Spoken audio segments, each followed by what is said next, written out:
Everyone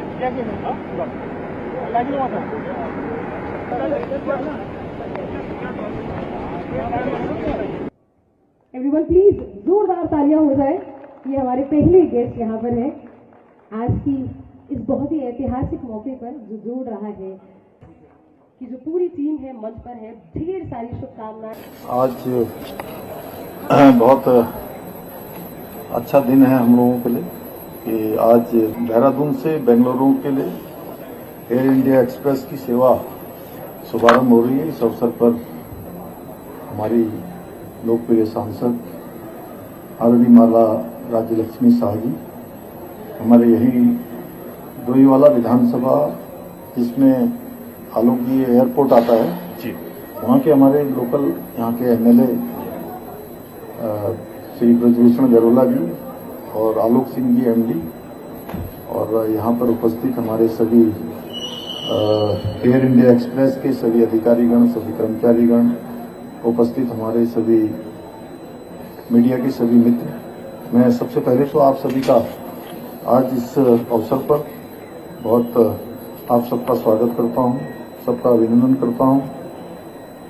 हमारे यूकाडा के भी अधिकारी श्री आशीष सिंह जी और अभी जार जी वाइस प्रेसिडेंट एयरपोर्ट ऑपरेशन, विकास सिन्हा जी वाइस प्रेसिडेंट सुरक्षा, हम सभी के लिए बड़ा आज खुशी का दिन है कि देहरादून से बेंगलुरु के लिए प्रतिदिन सीधी उड़ान यहां से प्रारंभ हो रही है। लंबे समय से इसके लिए हम सभी सीधी सेवा चलाने के लिए प्रयासरत थे और ये सेवा न केवल उत्तराखंड और दक्षिण भारत के बीच हवाई कनेक्टिविटी को और सशक्त बनाएगी और मजबूत बनाएगी, बल्कि सभी नागरिकों को भी जिनको यहां से बेंगलुरु के लिए आवागमन करना है या वहां से यहां आना है, उन सभी को अच्छी सुविधा इससे प्राप्त होगी और इससे हमारा टूरिज्म सेक्टर, व्यापार और सामाजिक आर्थिक विकास को भी एक नई आर्थिक गति मिलेगी। हम सभी जानते हैं कि बेंगलुरु भारत का एक प्रमुख आर्थिक और शैक्षणिक केंद्र है, एक बड़ा एजुकेशन का भी हब है और इसके साथ साथ आईटी का भी हब है। इस सेवा के प्रारंभ होने से व्यापारियों को, स्टूडेंट्स को, हमारे टूरिस्ट को और इंडस्ट्री के क्षेत्र में काम करने वाले और साथ में आम नागरिकों को बहुत आसानी होगी। और आज के इस अवसर पर मैं एयर इंडिया एक्सप्रेस की पूरी टीम को धन्यवाद करता हूं कि और देवभूमि उत्तराखंड में आप सभी का हार्दिक अभिनंदन करता हूं तथा आप सभी को बधाई देता हूं, क्योंकि ये एयर इंडिया एक्सप्रेस के लिए भी गर्व का विषय है। आज देहरादून उसका 58वां स्टेशन बन गया है। इस सेवा के माध्यम से हमारे प्रदेशवासियों को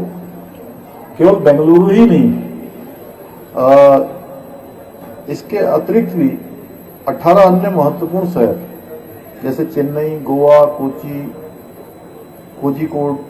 मंगलुरु, पुणे, रांची, तिरुवनंतपुरम, विजयवाड़ा और विशाखापत्तनम तक भी जो सहज कनेक्टिविटी है, उस सहज कनेक्टिविटी का लाभ मिलेगा।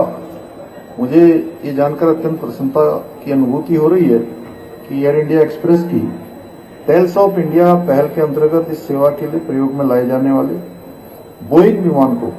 उत्तराखंड की पारंपरिक ऐपड़ कला से भी सजाया गया है। उन्होंने हम सबको जो यहाँ पर एक स्मृति के रूप में जो मोमेंटो दिया है, उसमें भी उन्होंने उसको बहुत अच्छे तरीके से दर्शाया गया है। मित्रों, आज देश के आदरणीय प्रधानमंत्री श्री नरेंद्र मोदी जी के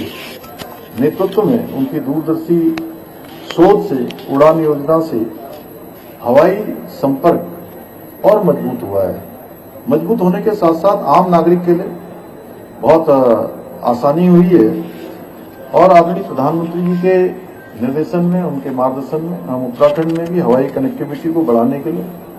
विभिन्न हवाई पट्टियों और हेलीपोर्ट्स का विकास कर रहे हैं। वर्तमान में अभी तक प्रदेश के अंदर 18 हेलीपोर्ट्स को तैयार किया जा रहा है, जिसमें से 12 एयरपोर्ट्स पर सेवाएं प्रारंभ हो चुकी हैं। आज प्रदेश के कई दुर्गम क्षेत्रों में जैसे गौचर, श्रीनगर, चिन्याली सोन, हल्द्वानी, मुंशियारी, पिथौरागढ़, पंतनगर, चंपावत, अल्मोड़ा, बागेश्वर आदि हवाई सेवा से जुड़ चुके हैं। भविष्य में अन्य क्षेत्रों को भी हमारी हेली सेवा से जोड़ने की योजना है। हेली सेवाएं आपदा जैसी जो प्राकृतिक आपदाएं हैं, ऐसी परिस्थितियों में दूरस्थ और पर्वतीय क्षेत्रों के लिए एक लाइफलाइन का काम करती हैं, जीवन रेखा की तरह काम करती हैं। हम उत्तराखंड को वैश्विक हवाई सेवाओं से जोड़ने के लिए भी प्रयासरत हैं, उसके लिए भी लगातार काम कर रहे हैं। अभी 2 दिन पहले ही मैंने भारत सरकार के नागरिक उड्डयन मंत्रालय में जाकर माननीय मंत्री जी समेत उनके सभी अधिकारियों के साथ एक बहुत विस्तृत रूप से उनके साथ वार्ता की और अच्छी मीटिंग हुई है, बहुत सकारात्मक मीटिंग रही है। और हमारे इन्हीं प्रयासों के अंतर्गत हमारा जो ये जॉलीग्रांट एयरपोर्ट है, पंतनगर एयरपोर्ट है, उसको अंतर्राष्ट्रीय सेवाओं के लिए तैयार करने के लिए भी कार्य किया जा रहा है। मित्रों, उत्तराखंड सामरिक दृष्टि से भी बहुत महत्वपूर्ण राज्य है। आप सभी जानते हैं हमारे राज्य उत्तराखंड की सीमाएं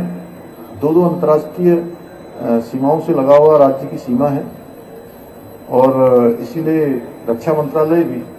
भविष्य में राज्य की हवाई पट्टियों के विकास में हमें सहयोग देने के लिए हम लगातार वार्ता कर रहे हैं, चाहे चिन्याली सौड़ की हवाई पट्टी हो या हमारी गौचर की हवाई पट्टी हो या सीमांत क्षेत्र पिथौरागढ़ और आने वाले समय में हमारा गुंजी का क्षेत्र जहां पर एयर स्ट्रिप बनाई जाने की पूरी संभावनाएं हैं। जिस प्रकार का वहां पर हमारे पास क्षेत्र भी है, मैदान भी है और मैंने ये सारी बातें माननीय मंत्री राम मोहन नायडू जी के सामने भी रखी है और वो भी मेरी बात से सहमत थे कि जहां हम बड़े बड़े विमानों का लगातार उनको धरातल पर उतार रहे हैं, आम जनता के लिए उनको उपलब्ध करा रहे हैं, वहीं हमें छोटे विमान जो हमारे छोटे एयर स्ट्रिप पर भी लोगों को सेवा दे सकते हैं, उनको भी चलन में लाया जाए, उनको भी अधिक लाया जाए। तो पूरी तरह से सहमत थे। तो निश्चित रूप से आने वाले समय में हम आशा करते हैं कि हमको ये सभी सेवाएं मिलेंगी। और मैं आज एक बार फिर से सभी प्रदेशवासियों को भी मैं बहुत बधाई देता हूं कि आज हमारा जो ये देहरादून का एयरपोर्ट है वो लगभग 50 से भी ज्यादा प्रमुख शहरों से इसकी कनेक्टिविटी जुड़ गई है। यहाँ जहाँ हमारी एयर इंडिया एक्सप्रेस भी अपनी सेवा यहाँ से दे रही है, इसके अतिरिक्त इंडिगो एयरलाइंस, एयर इंडिया, अलायंस एयर, फ्लाइंग बिग चार्टर, एयर इंडिना एक्सप्रेस, ये सभी सेवाएं यहाँ से उपलब्ध हैं। मैं इन सभी सेवा प्रदाता सभी कंपनियों को भी, सभी संस्थाओं को भी अपनी ओर से धन्यवाद देता हूं और आप सबका एक बार फिर से बधाई देते हुए कि सभी से कहना चाहता हूं कि आज से प्रारंभ होने जा रही हवाई सेवाओं का आप सभी लाभ लें, ये अपील भी मैं करता हूं और आप सबका धन्यवाद करता हूं और अपनी बात समाप्त करता हूं।